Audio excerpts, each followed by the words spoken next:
नमस्ते प्रणाम। मैं हूँ वंदना दुबे और स्वागत करती हूँ अपनी माँ श्रीदेवी के चैनल पे। माँ श्रीदेवी के चैनल पे आप सभी का स्वागत है। और आज हम लोग एक प्यारा सा गीत सुना रहे हैं।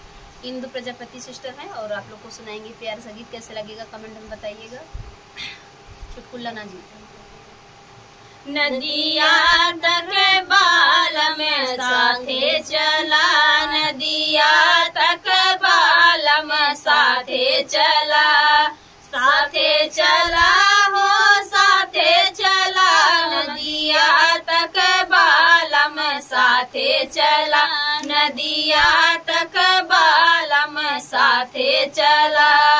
जौरे बाल में तो है भूखा ही लगी है, जौरे बाल में तो है भूखा ही लगी है। पोटरी में खाना, पोटरी में खाना गटियाए चला, पोटरी में खाना गटियाए चला, नदिया तर बाल में साथे चला, नदिया तक बाल में साथे चला।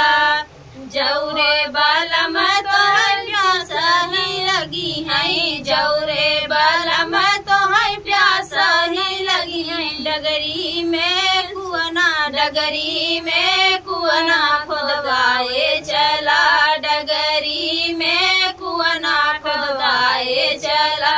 नदिया तर बाल, नदिया तक बाल में साथे चला, नदिया तक बाल में साथे चला। जौरे बाल में तो यमला लगई है, जौरे बाल में तो यमला लगई है। सुरती सोपारी, सुरती सोपारी गटियाए चला, नदिया तर बाल, नदिया तक बाल में साथे चला। जौरे बाल में तो नींद लगई है, जौरे बाल में तो नींद लगी है। खटिया मचिया, खटिया मचिया उठाए चला, खटिया तर बाल में साथे चला, नदिया तक बाल में साथे चला।